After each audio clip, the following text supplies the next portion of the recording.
सारा प्रणाम। सारा समय देख रहे हैं आप, आपके साथ मैं हूं पूजा शर्मा। पीएम नरेंद्र मोदी प्रयागराज के दौरे पर पहुंचे और यूपी विधानसभा चुनाव की नजर से देखें तो प्रयागराज से भी पीएम मोदी ने आगामी 2022 यूपी विधानसभा चुनाव का आगाज कर दिया है। पीएम नरेंद्र मोदी प्रयागराज पहुंचकर आधी आबादी यानी कि महिलाओं के लिए 1000 करोड़ की उन्होंने सौगात दी है और इतना ही नहीं, टेक होम राशन प्लांट का शिलान्यास भी किया गया है। चुनाव की नजर से देखें तो बीजेपी का यह विमेन फैक्टर कितना कामयाब होगा, क्या साइलेंट वोटर यानी कि महिलाएं बीजेपी के लुभाने में आएंगी, यह देखने वाली बात होगी। पीएम नरेंद्र मोदी प्रयागराज पहुंचे और अपने संबोधन में नारी शक्ति को उन्होंने प्रणाम किया और यह कहा कि प्रयागराज आकर एक नई ऊर्जा का एहसास होता है। प्रयागराज सदियों से मातृशक्ति का प्रतीक है। यूपी में महिला सशक्तिकरण का काम देश देख रहा है। यूपी में बेटियों पर भरोसा बड़ा है। डबल इंजन की सरकार में महिलाएं सुरक्षित हैं और पहले की सरकारें नहीं आने वाली हैं। महिला परिवार ही नहीं बल्कि राष्ट्र की दिशा भी तय करती है और इतना ही नहीं, महिलाओं के लिए चलाई जा रही तमाम योजनाओं का पीएम ने जिक्र किया और उन योजनाओं के फायदे भी बताए हैं।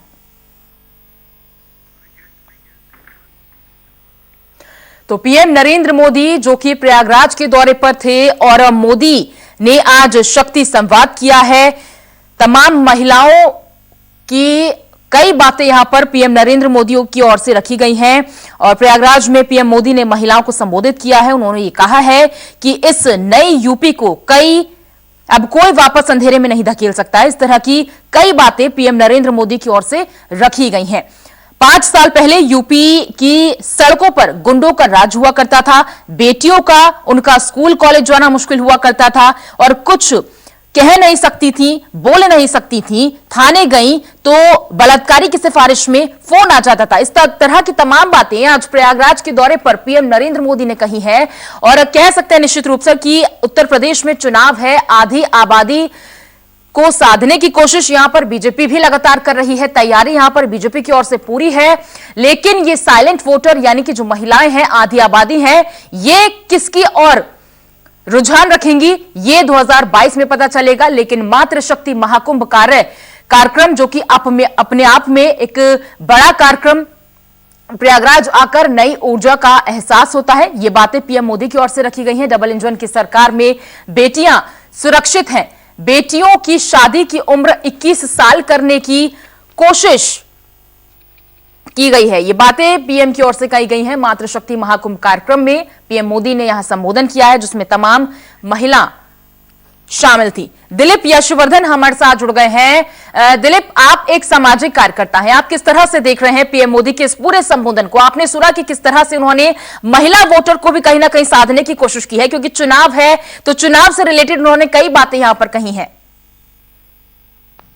पूजा जी, महिला इस देश में 50% आजादी तो है, ये तो प्रत्यक्ष सच है, लेकिन इसके अलावा सर्वशक्तिमान है और सारा क्रिएशन महिलाओं की वजह से ही है। और मोदी जी ने महिलाओं को लेकर के आज कार्यक्रम किया है, जो संबोधन किया है, जो विशेष उन्होंने उद्घोषणा दी है, ये कहीं ना कहीं कांग्रेस की जो महिलाओं को लेकर के आजकल प्रचलन चल रहा है उसके ऊपर एक काउंटर अटैक है। क्योंकि कांग्रेस ने कहा कि हम 40% का रिजर्वेशन देंगे, बेटी हूं, लड़ सकती हूं, महिलाओं पे बहुत फोकस है उत्तर प्रदेश में कांग्रेस का, तो कहीं ना कहीं उसको काउंटर अटैक करने के लिए ये मोदी जी का संबोधन बहुत कुछ था।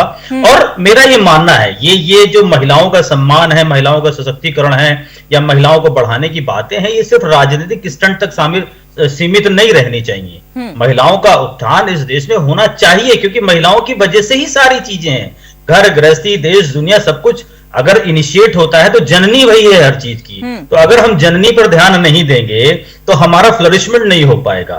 तो ये जरूरी है कि महिलाओं को राजनीति से दूर रख करके जो सामाजिक नजरिया कहता है, जो सोशल प्रिंसिपल्स कहते हैं, उन प्रिंसिपल्स के आधार पर महिलाओं को सुरक्षा मिलनी चाहिए। महिलाओं को जागरूकता की बहुत ज्यादा जरूरत है। मैं जब भी कहीं महिला सशक्तिकरण की बात आती है तो मैं हमेशा इस बात का विरोध करता हूं कि महिला को सशक्त करने की जरूरत ही नहीं है।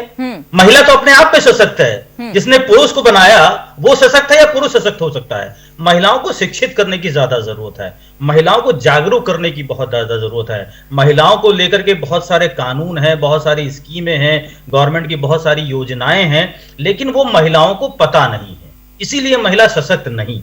महिलाओं को सशक्त करने की बहुत ज्यादा जरूरत है और कानून में जो प्रोटेक्शंस महिलाओं को दिए गए हैं उन प्रोटेक्शंस पर कानून के सख्त इंप्लीमेंटेशन की बहुत ज्यादा जरूरत है। हमारे देश में अगर किसी महिला के साथ, बच्ची के साथ रेप की घटना हो जाती है तो उस रेप की घटना पे फैसला आते आते सालों निकल जाते हैं, वो एक लंबी प्रक्रिया है। तो यहां पर कानून में फास्ट ट्रैक करके उन चीजों को जल्दी खत्म किया जाए और सजा ऐसी मिले, अगर अपराध सिद्ध हो जाता है तो सजा ऐसी मिले कि फिर दोबारा पुरुष वो अपराध करने से पहले सोचे। तो महिलाओं को सशक्त करने से ज्यादा पुरुषों को महिलाओं के प्रति डराने की ज्यादा जरूरत है, जागरूक करने की ज्यादा जरूरत है, कानून में सख्ती लाने की ज्यादा जरूरत है।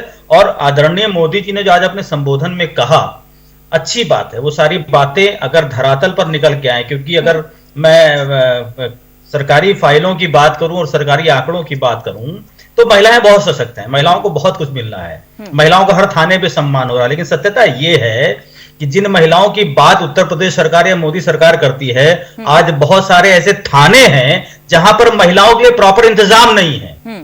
तो जो सुरक्षा करने वाली महिला है, अगर उसी को पूरी सुविधाएं नहीं मिलेंगी तो वो दूसरी महिलाओं की सुरक्षा कैसे करेगी? तो पहले उन लोगों को सशक्त बनाइए जिनको सुरक्षा की जिम्मेदारी दी गई है। दिलीप जी, उत्तर प्रदेश में ठीक है, प्रधानमंत्री नरेंद्र मोदी ने आज महिला संवाद किया है, कई महिलाओं को संबोधित किया है। महिला सशक्तिकरण की बात ये सिर्फ आज नहीं हुई है, बल्कि ये हमेशा अब बीजेपी की सरकार में होती आई है। लेकिन ऐसा क्यों कि चुनाव से पहले आप संबोधन महिलाओं के लिए इस तरह का कर रहे हैं, तमाम महिलाओं को इकट्ठा कर रहे हैं?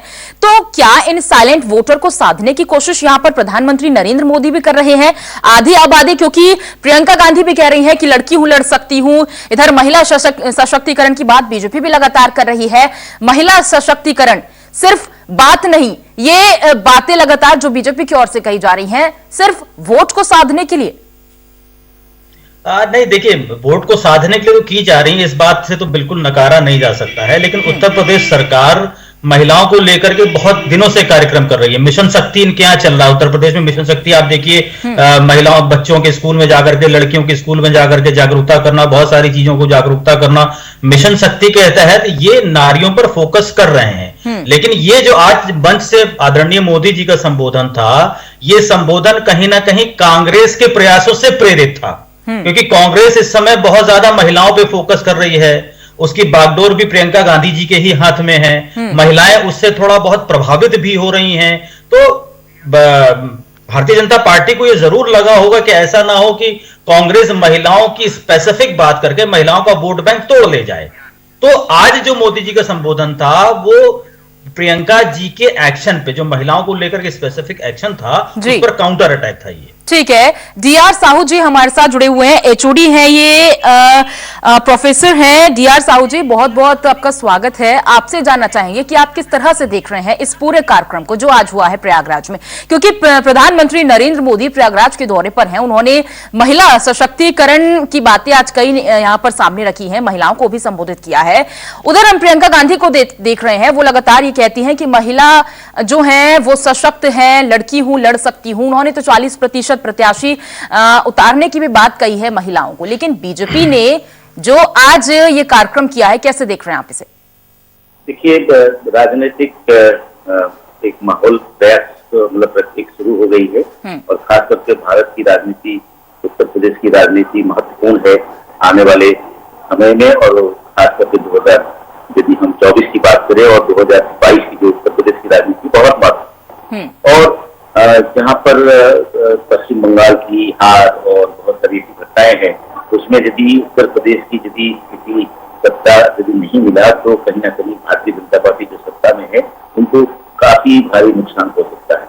दूसरी बात है कि बहुत सारी समस्याएं हैं, लेकिन आज जो महिलाओं की बात करते हैं, ऐसा है कि मिशन शक्ति के नाम पे हर सरकार, हर राज्य, हर सरकार, हर राजनीतिक दल सभी प्रेरित है। ये बहुत अच्छी बात है, स्वागत योग्य है कि जेंडर एक सोशल कैटेगरी के रूप में इसको लाया जा रहा है। और जहां तक उड़ीसा सरकार की बात करें, दिल्ली सरकार की बात करें, विभिन्न सत्ताधारी राजनीतिक दलों की बात करें, चाहे विपक्ष में जो राजनीतिक दल है वो बात करें, सभी लोगों का एक अच्छी, एक बहुत महत्वपूर्ण कैटेगरी जो है आज की तारीख में आ रहा है, जो लगभग आधी आबादी है, आधी 50% है। तो ये जो एक कैंपेन है, ये कहीं ना कहीं ये दर्शाता है कि एक सशक्त जागरूक समाज में जो 50%, 49% जो महिलाओं की भागीदारी है, वो भागीदारी को कहीं एक आकांक्षाएं और एक अस्मिताओं की राजनीति में जोड़ने की बात कर रहे हैं। तो ये बहुत अच्छी राजनीतिक दृष्टिकोण से हर कोई राजनीतिक दल करने की जो प्रयास है, जो पहल है, ये मेरे हिसाब से एक समाज विज्ञानी होने के नाते बिल्कुल बिल्कुल कि आगामी चुनाव ही सही, लेकिन महिलाओं को यहाँ पर सशक्त किया जा रहा है, महिलाओं को तवज्जो दी जा रही है। साइलेंट वोटर हैं वो, आधी आबादी है वो, उन्हें साधने की कोशिश यहाँ पर हो रही है, उन्हें तवज्जो दी जा रही है। और देखिए बीजेपी की अगर हम बात कर रहे हैं तो पीएम नरेंद्र मोदी जो कि प्रयागराज के दौरे पर है, महिलाओं के लिए लगातार वो आज कई बातें रखते हुए सामने आए हैं। और वो न सिर्फ 2022 की तैयारी में, बल्कि उनकी बातों से लग रहा है कि वो 2024 लोकसभा चुनाव में भी लगातार तैयारियां करने की कोशिश कर रहे हैं यूपी चुनाव के थ्रू। फिलहाल डीआर साहू जी बहुत बहुत शुक्रिया आपका करेंगे। दिलीप यशवर्धन आपका भी बहुत बहुत शुक्रिया मैं करना चाहूंगी। इसी के साथ फिलहाल बुलेटिन में बस इतना ही, मुझे दीजिए